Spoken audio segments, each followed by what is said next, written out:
Art is one of our most robust and important verticals, and we are constantly striving to bring you newer perspectives and voices for our audiences. Tonight, we're happy to lend our platform to showcase one of the oldest and finest art traditions, that of the 17th century art of the Pichvai. Pichvai art is in the process of undergoing a renaissance with the concerted effort of art revivalist and curator Pooja Singhal and her foundation, dedicated to reviving and preserving this tradition. Tonight, Pooja and artist Desmond Lazaro will be in conversation with writer and publisher Malvika Singh. They will tell us more about this beautiful traditional art form and the efforts being made to revive and contemporize this rare craft. For their complete bios, please refer to the handouts that have been left on your chair. And so before I hand over to Malvika, I'm going to ask you all to take out your phones and put it on silent and start using them. Get social. The hashtags are hashtag Pichvai and ours is hashtag Learning Never Stops and @AvidLearning. Look forward to a fascinating discussion, and over to you, Malvika. Good evening, everyone. Welcome to this wonderful conversation that we're going to have. I met Desmond, how many years ago, Desmond? 20 years ago, and I was intrigued by this man who had decided that he was going to do contemporary Pichvais, and he was going to experiment in how to get the original organic color and dyes for his work. And if I'm not mistaken, you did a rather impressive book. Yes. And before you start, I'm going to introduce her, and then I will hand it over to you. But Desmond was this, I thought, a freak, you know. I mean, 20 years ago, to start doing this, it was unheard of. Today, I hear that he met Pooja 20 years ago, and that I met Pooja, her mother, and her grandmother. Is that correct? And here is Pooja's work. This is a remarkable exhibition. I met Pooja very recently, and I was very inspired by her, very impressed, and I just felt, God, I wish I hadn't been such an old woman. I would have probably followed in your footsteps and done something with you. She will walk you all around the exhibition later, but I'm going to start by asking you, Desmond, what is it that drew you into Pichvais as opposed to being drawn into doing reproductions of Bapuji Ka Par or some other technique of painting on fabric? Can you hear me? Yeah. I actually came to India on a Commonwealth scholarship from London, and I was plonked at the University of Baroda with Ghulam Sheikh, who was my teacher, and I was kind of obsessed with miniature paintings, and he said to me on the first day, do you know that there's a tradition of large miniatures the size of a wall? And I said, no, I've never seen them before. He says, they're called Pichvais, so stop class and go to Nathdwara. So literally within a month, he put me on a bus to the middle of Nathdwara. I jumped off the bus in the sandy little town, and so it began. But what did, your imagination took flight, or did you just do it because Ghulam told you to go and follow Nathdwara? I mean, how were you moved as an individual by the Pichvai? I think it was two things. One, I went to the darshan the first time. I think I was just turned 19.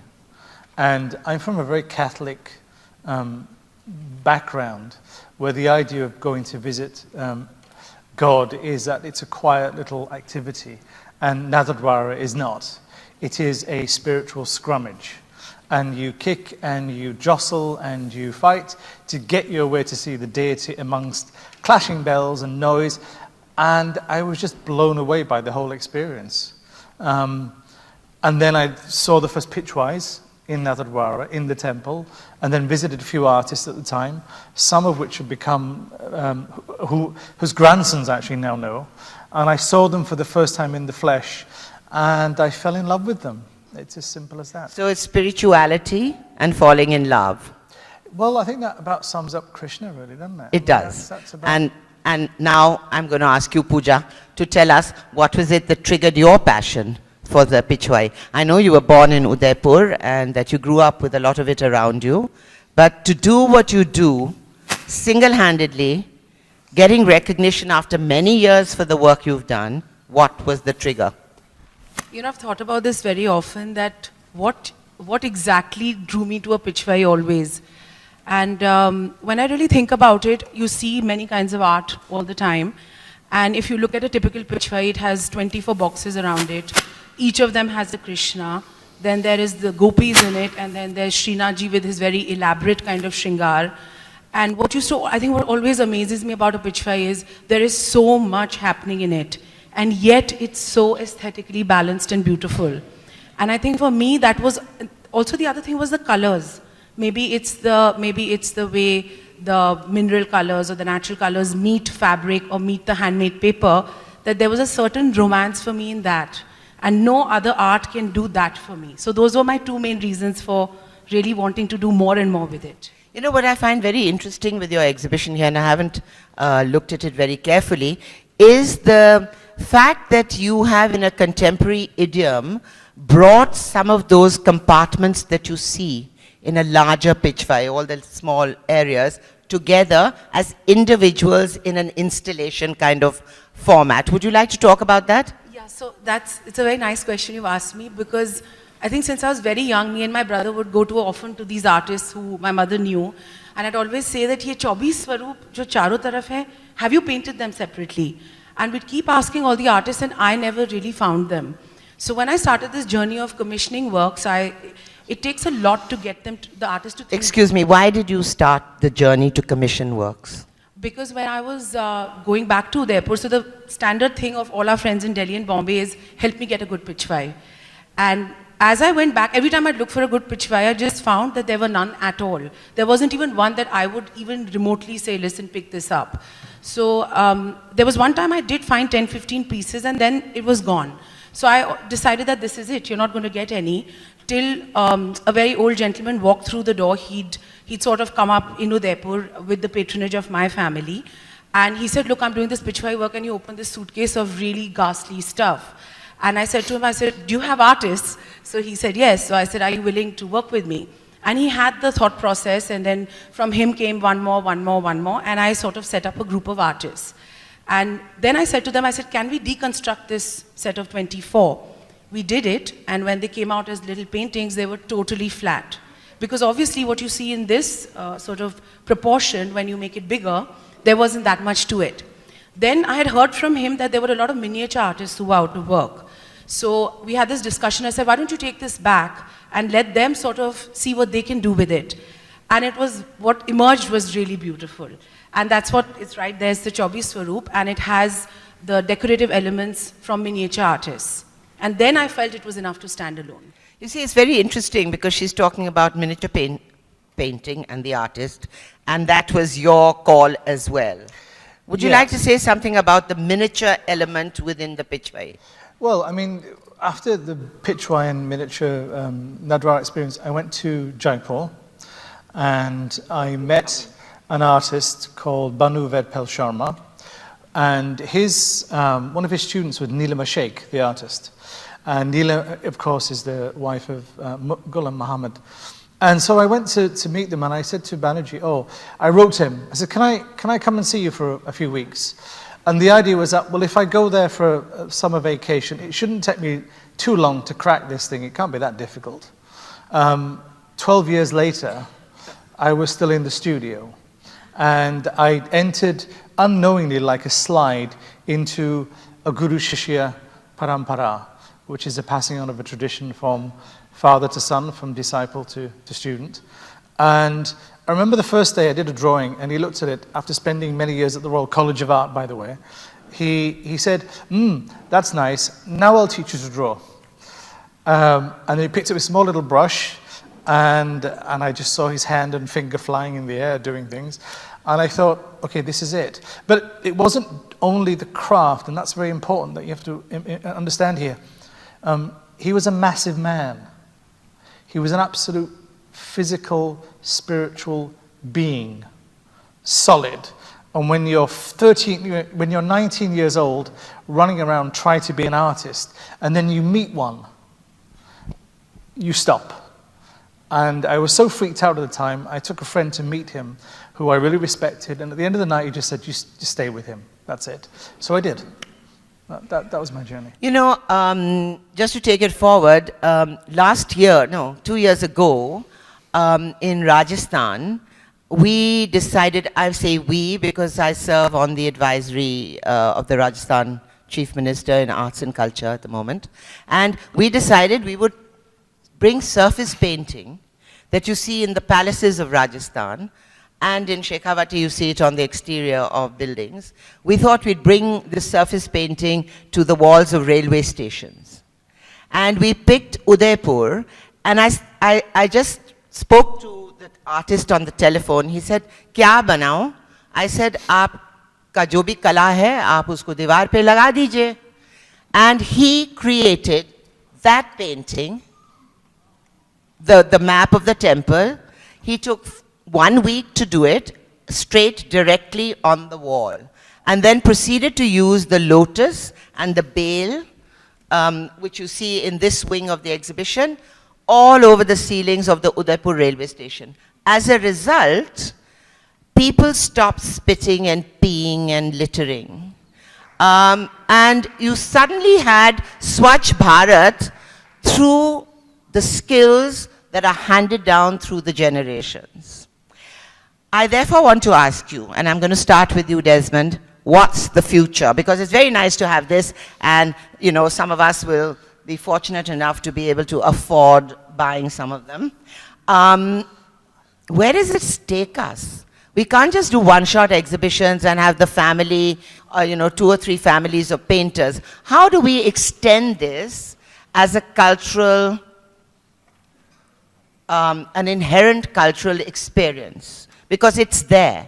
You have young painters today in Udaipur who painted the walls of my railway station, who are not the classicists, but they did the same tradition of painting on the walls, and they were young people. For me, that was very important. It wasn't an old man who's about to die, who's doing this as his last short job. I think it's fundamentally about education. It has to be about that.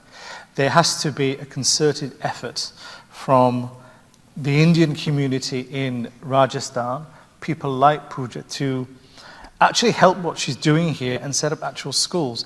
And you don't need to actually work with formal schools. What you can do is that if you work with existing studios, and you can create another Guru Shishya. The system that they've used in Istanbul has been really successful, where they introduced a thing called the Ijazah System. And the Ijazah means that you work with the teacher for 5 years. In and out, you can drop in sessions as much as you want, and at the end of 5 years, he basically signs off for then you to become an independent artist. But you have to kind of learn your material. You have to do the work. And at the end of it, we then developed what was called a guild system. Now, the guild system is longer gone in India. We need to reintroduce that. The guild system is... But how do you sustain it economically? I mean, that young painter who's gone through Guru and become his Shishya, been certified, part of a guild, and there may be 5 guilds in the Udaipur district, let's say, as argument's sake. How does that young painter live his life as a painter without having to go and start becoming a brick maker? I think there are many avenues nowadays. We're living in the digital age. I worked with a wonderful young artist called Kapil Sharma 10 years ago, and I said to him, and his father was a wonderful painter called Lalit Sharma. You know Lalit, the family, one of the oldest families of tradition in India, wonderful. And Lalit was playing on his Mac, and I said to him, why don't you do this kind of drawing? He says, oh, my dad does this kind of stuff. I said, do you know how to do it? He says, yeah, you just do this and da-da-da. So I says, well, why don't you make a digital Pichvai? He said, what do you mean a digital? Well, let's make a digital Pichvai. How would you make it? How would you take the language of a Mac, of computers and animation, and you work with it on a larger scale? Subsequently, he got lots of work, and we did an exhibition 3 years ago at the Art Institute of Chicago, one of the largest institutes on the planet, and the last piece of work in the show was his. Well, I find it very interesting that Pooja has, again, used a different, I won't call it a technique, because the technique is the same, where she is, in a Pichvai here, asked the painter to look at a photograph, cut out the color, and do a black and white Pichvai. So that would be very easy to do digitally, correct? Yeah. Because otherwise the color palette and so on. But Pooja, you tell me, how do you see the sustenance of what you're doing that'll actually, where you can pass on the baton to another generation? You're young, but soon you will be pushing my age. How are you going to pass the baton? You know, so Desmond's talked from the artist side. And while he was talking, I was just thinking that what I would look at is, okay, there are many things we can do with guilds, we can do with digital stuff and all of that. But what's important is on the side of the patronage. And I think that's what I have thought of and brought to the table. Obviously, business is in my blood. Marketing is something that comes naturally to me. And I'm someone who enjoys buying art as well. So what I've actually done is, there was one thing when I started, I think there was this major perception, you know, with contemporary art in this very sort of uprise. There was a thing about not, oh, traditional art is not so cool, with the so-called, the topmost collectors. And I think when I did the first show in Jorbagh, actually, I had a really tough time getting a space which was in my head up to the mark and would push this art form into that space. I didn't want to go to NGMA, I didn't want to go to the traditional places. Can you just describe the space to the audience? So the space was a bungalow in Jorbagh, which is owned by the Gujral Foundation. And it is given by the Gujral Foundation to really cutting-edge contemporary art. And they always do video works there and just totally only contemporary art. And I was really keen to get that space. And for a year, I couldn't. As luck would have it, the Chicago Institute did Gates of the Lord. And suddenly, I had that space. So it was not because anybody in India thought Pichvais were great, but because Chicago gave us the sign-off on it. So when I got that space, I by then had been commissioning works for I don't know how many years, and they were in my drawers, in trunks, I don't know where all. And when I pulled them out, I had close to 300 works. And I just inhabited the whole house with Pichvais. And I thought no one's going to see it, no one's ever definitely not going to buy it. But since I'd been collecting, I said, let me at least show it. And it was shocking what a runaway success it was. And I think it was also partly because it was packaged in a different setting. And suddenly people started coming through the door, and I also discovered that the love for Pichvais was still there. The other thing that contributed was the way we hung the show, which is also something that I've done here. So I started with a bungalow in Jorbagh, which is an upmarket colony. And with a decrepit bungalow, the bungalow's walls were peeling, there were wires hanging. But I sort of finished it because I wanted it to be, it wasn't like a beautiful ornate house, but I finished it so that people could visualize Pichvais in their home. And then very soon after that, we were invited to the art fair, which I thought was the best thing that could happen to traditional art in general. Because the India Art Fair is home only for contemporary art. No traditional art form was ever invited there. I think that opened the doors, and then Riaz Komu from the Kochi team, I think he was a great visionary, and he sat me down and he said, you do a collateral there. And I said to him, you know, I'm going to spend so much money which I could use for the artists, and I'm going to take this humongous show to Kochi. And he said, trust me, we are nothing without our heritage. I will support you. And he gave me a beautiful place called Heritage Arts, which was like an old Chettinad's place. So we then inhabited that space. So we'd now shown the art in a different form. When I was coming to Bombay, the thought I had was that I have to change this perception that traditional art is for traditional homes, and which is why I chose Famous Studios. Because now I wanted a very grungy, warehouse, raw space, and I wanted to prove that it doesn't matter whether you have a modern house, or a minimal house, or a contemporary house, or a traditional house, a Pichvai belongs everywhere. And I think that is the way forward. The other thing I've done is that within the art form, I think all traditional arts possibly have this, and I can only speak about Pichvais because that's what I know best. There are so many versions of this art form that there's something for everyone. So if you look at the sketches on the right and the left, these were sketches the artists made. When I went to a couple of artists, they have these books. So they would sketch the art, and then they would sort of make big paintings out of it. Now, a lot of us who don't want color really respond to sketches. So I sort of started picking up sketches, and I made that into a sort of a painting itself. So I think within this art form, if we sort of keep innovating, intervening, doing different things, the other thing is changing size. But don't you think too much intervention is also not necessary? No, I think... Or do you think it is necessary? No, I think... Well, I think there's always been a relationship between the patron, the connoisseur, and the artist. That goes back centuries. And it's always been an integral... And also the scholar, but the scholar at the time was the pandit. in that before Pichvai was made, you would go to a holy book and a text, which would then be deciphered for you by a pundit, and then it would go to an artist who would then reinterpret it at the behest of an actual patron. There was always that relationship. That relation's broken down. I mean, the saddest thing about this whole story, because we did a talk at that particular Jorbag thing, it was interesting that it took a museum in America to show actually what we've got here. And I said to Madhu, why are you doing this in Chicago? Why don't we do it in Delhi at the National Gallery? And she said, oh, we can't get the funding for it. Which is correct. I think the change, I think a lot of that had to do with the way our laws were constructed. You could not buy classical Indian art within the borders of India. You don't have antique shops that are legal. 100 years, I mean, your grandmother could be 100 years, you'd have to put her photograph in triplicate and give it to the Archaeological Survey of India. 100 years, in India, 100 years, I mean, a sari is, many cupboards full of saris of 100 years. So I think the law compelled people with money who wanted to buy art to go into the contemporary. Contemporary meaning modern art. Yes. Because this is also contemporary art, in my definition. These Pichvais, some of them, are contemporary art. What you're doing is contemporary art, based on a traditional idiom. Well, the interesting thing at Kochi is that on the one hand we had the collateral, which was Pooja in this work, and in Aspinwall I had a huge presentation of Pichvais, which were contemporary, looking at the whole idea of how you could look at a family story, how you could travel through an actual Pichvai. And there's a show at the moment that I'm doing in Delhi called Harsha, which is called The Margin. It's from the Persian word margin, border, which looks at the whole idea of how artists move in the miniature tradition from the main format of a painting to the border and the interplay between the two. And a journalist asked me, she said, well, your work's in one side of the exhibition, not in the other, and they're all responding to miniature painting, but you've taken it in a really different way. In fact, I can't even see your reference to the border. And I said, well, the difference is this. If you're an artist looking at a tradition, you're looking from the outside. I said, I'm not. I'm a miniaturist. I look from the inside. My work is contemporary. It's today.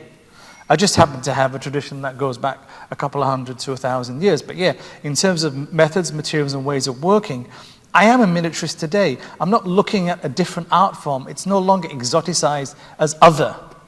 It's absorbed within, which means I can go in any direction I want to go in. That's the definition of real contemporary. Do you think that when the state funds a revival, it takes ownership of that revival, and the revival dies a natural death with the change of political dispensation? Do you think it's important for the ownership to shift now completely out of the hands of the state? Because the state has played a very dominant role in India in our arts, be it dance, music, painting, the Lalit Kala academies, the Jawahar Kala Kendras, and so on, were set up in the 50s, and they took ownership, and nothing happened. I think what's happening now is not only such a revival of craft, but it's a revival of people waking up to their own responsibility that they have to take it in their own hands. Nobody told Pooja to go and do this. She just did it. And that's what everybody in this audience today and out there should be doing. You just get on with it. And if that means you go to Udaipur or you go to your local craftsman and you say, you know what, I'd like to commission a piece of work, and can we talk about it? It starts as simple as that. It doesn't need the corporates to get involved. It starts with ordinary people deciding, and say, what, I'm going to have a go. So Pooja, what's the next step for you? I think the next step for me, actually, right now I still have to take it all over India. It's been a slow journey and a slow process. So every city, I think I establish, at least let's be proud of our traditional arts. I think that's what I need to finish establishing. And then, as for the art form, I think I never have the answers. It's always a journey, and it just emerges. The sketch story was never meant to be till I saw a book. The black and white was a moment, and the artist did something, and then we did something, and something else came out of it. The miniaturization was also just like a discussion, and it came to something. So I don't think I have any concrete ideas of what I'm going to do with the art form in general, but as a general plan for this initiative, I think I want to just take it all over India. We have an invitation from an international museum, so I think we also need to do a bit of that, because in Kochi, I found that there was a lot of international interest. And I think for me, the important thing is to establish the sustenance of the artists. So if there is a healthy market that I create, then we can innovate some more. But now I'm curious about one thing. I mean, you can have another Pooja sitting in Jaipur or in Jodhpur. Let's just stick to Rajasthan for a moment. Who may not have the resource to actually go out there and say to the artist that, you know, I'd like to buy and buy and buy and fill 20 trunks and then have an exhibition and then travel around India. So how do you generate funding without strings attached? I'm just curious because I've been grappling with this myself and I'd like to just understand if you have any ideas on this. I think there's no revival without commerce. There have to be rules of business. That's my mantra. And I think even with the apparel brand that I did, and I was trying to revive handloom, at the end of the day, if it's a thriving, self-sustaining business, it will survive. And I think, you know, on one hand, it's the patron, but on the other hand, the artists also need to understand that. Yeah, I think it's not just a one-way traffic. The artists have to have some responsibility here. One of the things I was very careful to do in my time when I was working in Rajasthan for commissioning works for Leica and for different corporates was to say, well, look, why do you make 20 paintings in 3 months? Why don't you just make one, but make it properly? Learn your skills, invest in materials, buy proper brushes, read the texts upon which the story is based, and then we begin. You see, it's not just a matter of it comes top down and trickles down. It has to start at grassroots. And artists themselves have to be responsible for that because they're the ones who pass on the tradition at the end of the day, and that's not happening. At the moment, we have a huge disparity between what's happened at grassroots level and the kind of thing what Pooja's trying to do. And what we need to do is actually integrate between the two. We're not doing that at the moment. We're miles away. We're sort of going like that, and then we go off. We have a great idea, we meet, and then it goes like that. And it's never sustainable. We have to look at this not 10 years, but 20 years down the line. Only then will actually something. Real revival is about that, because revival is about simple commitment. And commitment comes from all levels of society and all classes, not just because you think you want to do something, but actually doing it. It's not just one-way traffic. It has to be a continuous flow of something. Otherwise, it never goes anywhere. And also a shift in thought process. You know, I think people have to become proud about having Indian art in their homes. I think that's what people can contribute. Mala, why don't you tell us about your revival story? Because no, I don't have a revival story, but it's been quite interesting working in Rajasthan. Very briefly, there were all these rather moribund, dead institutions, which I was told there was no money to put into, and could you turn them around? And so we turned around Bikaner House in Delhi, where you're showing at the Which is amazing. I used to go to Bikaner House as a student. I used to fly from London, get off the plane, literally go to Bikaner House and catch the last bus to Jaipur, which was this dusty old place. Literally 20 years later, it's now a premier space. If that can happen, it can happen in many different spaces. Yeah, and that happened, I'll tell you, Desmond, it happened because there was no money.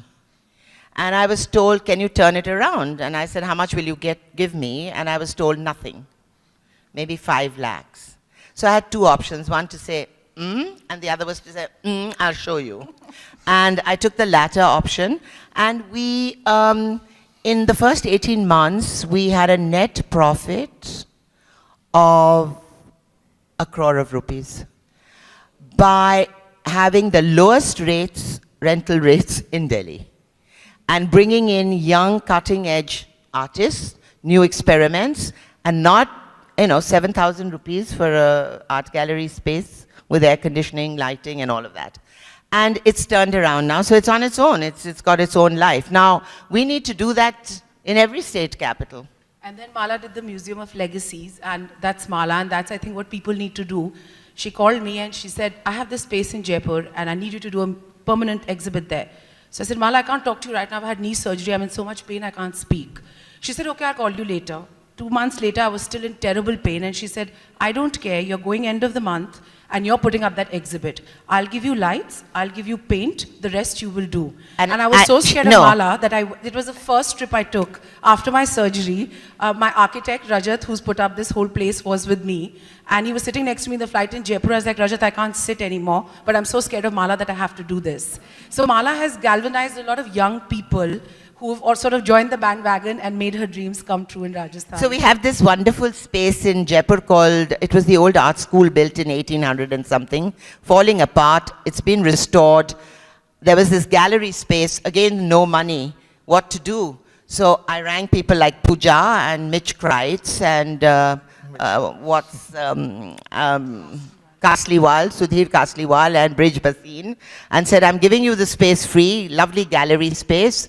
I'll give you the light, we'll paint it whichever color you want, and in 1 week, I want the galleries up. That was the key. She put it up, a Pichvai gallery, over three rooms, in a week.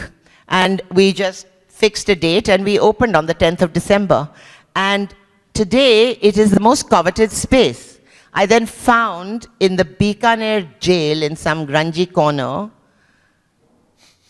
201 fragments of carpets that were woven at the turn of the last century. And so we're going to have 3 gallery spaces of those, and they'll be all permanent exhibits. So, yes, I think there's a space for a lot of this. There are a lot of young people who are doing terrific things, and my only role at this stage in my life is to pull them out and say, go, run with it, make it your own, take ownership. But also, Mala, I think you've played that role from this, to be the bridge between the government and people like us. Someone asked me, do you have government funding for this? I said, if I had that, I'd still be like having 2 Pichvais, So I think that's the role that Mala has played. She's made things easier. The Nahargarh fort, could you tell us a little bit about that? I thought this was about you guys. Nahargarh fort, Peter Nagy, curator in Delhi of Nature Mort, came to me and said in his American drawl, I'd really like to set up a sculpture gallery in a fort in Rajasthan.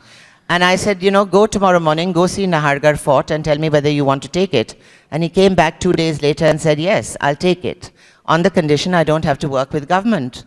I said, that's fine, government will facilitate you, give me a blueprint of what you need. In 9 months, we have managed to get the place up and running, thanks to Peter and Aparajita, who worked together. They got 68 international sculptors together, Indian and international, and we opened the gallery. And on the first weekend, we had 6,500 people who had bought tickets, gone up 8 kilometers to the top of this fort that overlooks the city of Jaipur, and we haven't looked back. And these are all people we don't know. These are just people. And they were there taking selfies, enjoying the art. They had never been given that opportunity because it's the same old 100 people who are tossed about at every opening. And this was just completely different. And that has been the experience of Jaipur. Jaipur is today, I think, the cultural capital of India. It's rocking. There's hundreds of things happening. And the private practitioner has taken courage from what the government has done, or not done, facilitated. And we have now in Jaipur, Amrapali has started a museum of jewelry, which is quite extraordinary. And Gyan Foundation has started another museum of jewelry making, and so on. Lots of cafes, lots of boutiques, really interesting stuff. So I think everyone has a role to play. People say to me, why don't you come and do this in Bombay? But there's so many of you in Bombay. Why don't you guys do it in Bombay? No, I'm serious. If in every city you had 2 or 3 people who said, okay, we'll go out there and we'll be the bridge to facilitate private practitioners to work in government spaces where the government remains the landlord and the software, the upholstery, is with the private sector, you can turn around city centers into very vibrant spaces. Questions? Anyone for questions for these two? Yes? It's a comment really, not a question. The first modern miniatures I saw were by Christopher Book. I was editing the Taj magazine, And Christopher Book had done really humorous miniatures. This is about 26 years ago. And his partner Richard used to write. We did an article on him. It is just amazing work. And more recently, I mean, Pakistan has put in a lot of effort into modern miniatures with Shazia Sikandar, Aisha Durrani, Mohammad Zishan. They have worked very hard But at it. also And the Neelima Karkhana. Sheikh. Neelima Sheikh started that whole thing in India. She did a lot of work, didn't Neelima do modern miniatures? I think, well, Neelima was the one who sent me to Jaipur, so I'm kind of like in her debted. I think this is great that we're all congratulatory, but also we need to also address some of the problems that we have.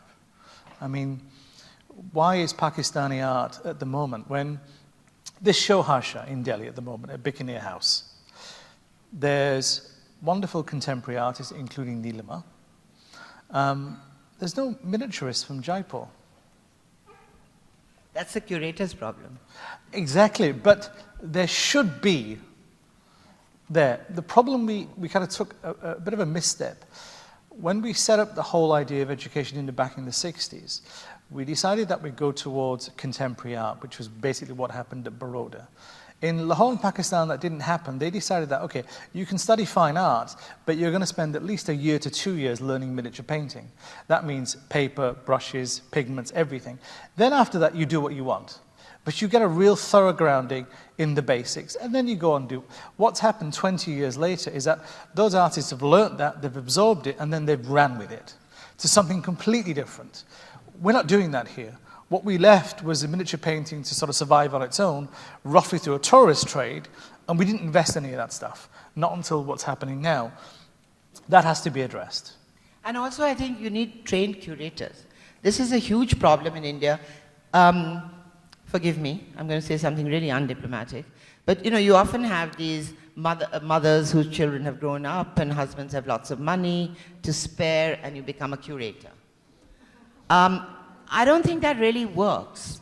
I think you need to be trained, and we don't have. Now, in Rajasthan, in the university, we've started a course in training curators and museologists, because we've redone 18 museums in Rajasthan, revamped them completely. And we've got all these trained people, but we need to accelerate that. We need to have proper criteria, all of that. That's not there. So you have these makeshift exhibitions happening. I mean, I see it at Bikaner House regularly. There's always something missing. And, what's the answer? You can give me an answer. I think places like JNU, who are doing amazing work, yes, but they're under huge stress at the moment. People. And, but we need to support them now. Because, when Kavita goes, we're in trouble. Because she's breeding the next generation of curators and art critics. We need that. It needs to be a constant platform on many different people. People like Pooja, people like you who are working within government, but also you need grassroots curators as well as the artists. We have to work hand in hand. It can't just be about, let's put all the money over here and forget that. Because, like you say, without proper curatorial nature and understanding, proper criticism, the work doesn't go anywhere. It just becomes a bit of a love fest. We can't do that anymore. I mean, we need to support JNU like now. Yeah. I also think that some of the rules of the game have to change. And this is a question I'm often asked, and it's a huge debate. So who's the artist of this Pichvai? Now, the truth is, in the past, there was one artist. I've spoken to a lot of the old ones. They would train for years, like you said. They would just sketch, then they would just mix color. And what I often hear from the older artists is the younger artists don't want to do it anymore. So when I started doing these works, I actually had to put my business brain along with the creative brain. And oftentimes, I have 6 guys doing the same work. Because I figured out over a period of time in the atelier that one guy makes the faces really well. But the other guy does the color very well. And, so when people come and say, but even all the press, everyone just wants to know what's the name of the artist. I said, this artwork is from the atelier of Pichvai tradition and beyond. Now, that's not the way I would like it, but I had an option. Should the art survive? Or should we stick to an old rule? Because the journalist, again, it's learning. they have no idea what they're writing about. No, but even with people who buy, but it's easier when But they- people... yeah, but I'll tell you what. don't you have people who come to you and say, No, I've got no. a blue sofa, can you make me that same Pichvai with green, blue and pink in it so it matches my upholstery? I mean, you know, that's a phase. We will go past that phase. I remember Paramjit Singh, the great painter, contemporary painter, being asked by a friend of mine that, can you do me a green scape rather than a purple scape? You know? So that we have to live with, and that'll come with every generation. But to go back to this, the atelier idea and the name of the artist, I mean, can you tell us about the past? I mean, how were the ateliers for Pichvai constructed? I mean, The Guru Shishya I thing. mean, the Guru Shishya was that, and there was always a negation of name and all the rest of it. But what we've also found in recent history through the work of Eberhard, Fischer, B.N. Goswami is that many of the artists actually did sign their work. Yes. And what we have to understand is that we are looking at a Western construct of what history is. We've never got over that. There were no such thing as miniature painting schools. There weren't. Nonsense. What we had was individual families. Whether they were working in Kangra, whether they were working in Basholi, whether they were working in Kisoli. I mean, that was the Paravi school. The Paravi school was basically 3 families, passing on generations of painters. And it became schools because when the Western historians came and they had all this stuff, they just had to name it, oh, we'll call it this school because it's an easier way of doing it. No, and because it was painted in Basholi, or it was painted And so it's the Basholi school. Yeah. And actually it wasn't. It was just one family in Basholi. And they were all individual artists. And if you look at the wonderful work of Eberhard Fischer's, a wonderful film that he made, and B.N. Goswami's work about Nine Suk. Nine Suk, for me, is one of the greatest painters of the 19th century, and we know nothing about him at all. And his family, and his father, and his brother, all of them were amazing painters. from Kangra. You know nothing about these people. And Nine Suk was an extraordinary artist because he wasn't only just working within an atelier. I mean, he did some of the most extraordinary paintings. Like his work was looking at ordinary, everyday topics, like it'd be the Maharaja having a shave. This was painted in the 17th century, just having a shave. And here I just want to say that in Kalighat, for instance, the new painters in Kalighat are painting men taking selfies. Yep. There is a contemporary element in all of this. There was one recent painting from Kalighat that I just bought, Frida Kahlo, painted in the gullies of Calcutta. I mean, quite extraordinary. A man bent over like a cow with a woman on a stride playing the bansuri. A woman playing the bansuri. It just shows how society is changing. Well, but I think the Jogi art. But the paintings always did do that. Yeah. They were always constantly, they were always responding to their daily lives. There was no... And times. Exactly. That's exactly what they did because they were looking at stuff around them. We just look at it from today's perspective and we put them in a box, which is largely a 19th century construct, which is that these people are from that time and they did this stuff because that's what their life was about. Nonsense. They lived, they breathed, and they did exactly what the stuff we do. And they got drunk and they had affairs and life went on. This is the way it was. It's Which is always why been you like had that. the kind of art we have. You're right. And on that happy note, I think that we shall... Any more questions? There's a gentleman. questions. Okay, right at the back. Can you... Why do you call it an atelier? Because I don't have a single person who makes one work. It's a group of people with different thoughts, with so many people come together. So that was for me the best way to describe this. But what's the difference between that and Rax Media? They haven't heard of Rax Media necessarily. Okay, so Rax Media is one of the leading contemporary art groups in India. It's 3 people. We don't know that. It's a group of artists working, so it's just to describe that grouping, atelier. Anyone else? I wanted to understand what is the dream life of the artist, which one artist? Actually, it started because 5 artists were allowed into the sanctum. There was a priest who took this idol from Govardhan to Nathdwara. And he allowed 5 artists. I don't know, I haven't found any research on what basis he chose these 5 people, but I think the sense is they were spiritually connected to the idol and they were good artists. And he allowed them into the sanctum to paint backdrops for the idol. And then it became that Guru Shishya Parampara, and it went from father to son. And those 5 families were the top of the tree. And are there children still continuing the tradition? No, so that's a big issue because a lot of the children don't. In the Nathdwara village, the patronage has totally died. All the pilgrims want MDF Srinajis with gemstones and psychedelic lights. So all the younger generation there, I met one of the artists who's still at the temple. He's, I think, the 7th, 8th generation. And I met his son, and the son was sitting and molding an MDF Srinaji. So the younger generation doesn't really want to spend those years. They want to move on to contemporary art or different things. So there is a big problem there because from that gene pool, lesser and lesser people are coming out of becoming good artists. Is that your experience as well? The MDF boards, yes. I made a film a couple of years ago called Studios of Devotion. And it was a 4-part series for the Beam. What we did was we went around India looking at various traditions. We took 10 traditional artists and 10 contemporary. And we looked at the idea of what devotion means. And we spent some time in Nathdwara. And I'd worked with a family 20 odd years ago, and who were the lineage to Girisham himself, which is one of the greatest Nathdwara painters ever, one of the most amazing painters ever. And his great-great-great-great-grandson was working with MDF and sticking little bits of jewels for a market which is in Dubai. Because it's big over there, because they like bling. And they want more bling there. So they want Krishna without the bling. It was quite a sad state of affairs.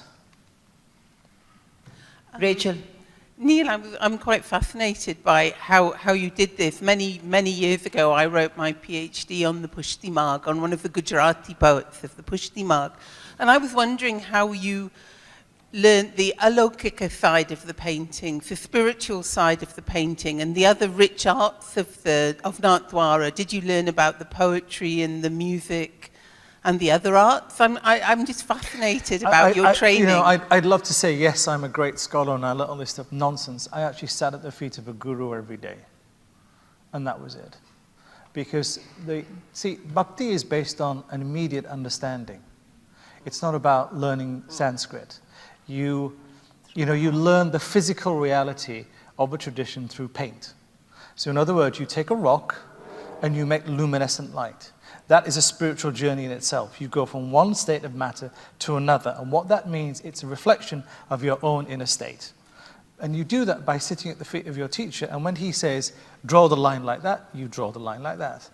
And that's it. And that's it. Yeah, that's how you really learn the subtlety of a tradition.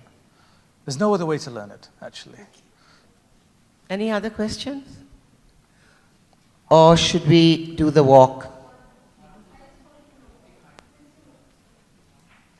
Since you mentioned that several artists working in the guild work on one work, so how many work on a small work or a large work like the one behind you? How many artists devote their time to one piece of art, one work? It's actually varies. variable. Yeah, depending on what we're doing. If it's a temple map, maybe there's one guy who'll make the paper miniature, but on a bigger work, it's just totally variable and depends on the piece. Right, let's just tell us on that one. Yeah, for example, that one. On that one, there could be 3 because of the size. Okay. So they'll work from 3-4 directions. They'll put it on the floor and all of them would work around it. But a typical paper, small one, needs one artist. They'll put it on their lap and then they'll sort of do it. Maybe, Pooja, you should describe, if there are 3 people working on that, how does the balance and the proportions come out as Correct. beautifully as it has there? To be honest, it's I many think that's what you're iterations.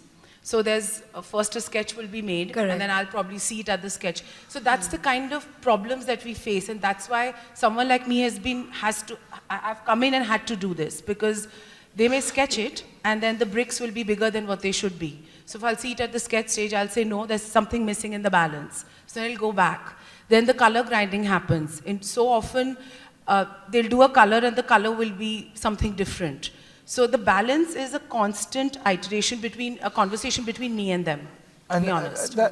And do they still use natural pigments or gouache or Mineral color. mineral color? Yeah. Yeah, I mean, that's how it's happening today, which is not really how it would have been. Yeah. In that the head of the studio was the master. Full stop. And you do what he says. And if he says today you paint face, you paint face. And if tomorrow's it's paint the tree, you paint the tree. And there's no two ways about it. There's a wonderful story from the architect Ijazah, who's one of the leading architects in the Islamic world. He used to work with a wonderful architect called Hassan Fathi. And Hassan Fathi delivered a wonderful program back in the 60s of built structures made from mud brick, which is a tradition that goes back centuries. And Khalid went to work for him, and he said, oh, well, you're great, you come and work for me. So the first 2 years, he's sitting in the studio as an architect drafting. On the third year, he goes to Hassan and he says, look, I'm absolutely sick and tired of spending all my days without a fan in this room. All I'm doing is just drafting. Enough. I want to make something. I want to make some architecture. So Hassan looks at him and says, you know what, young man, you might get a good idea one day. One day. You might get a good idea if you're lucky.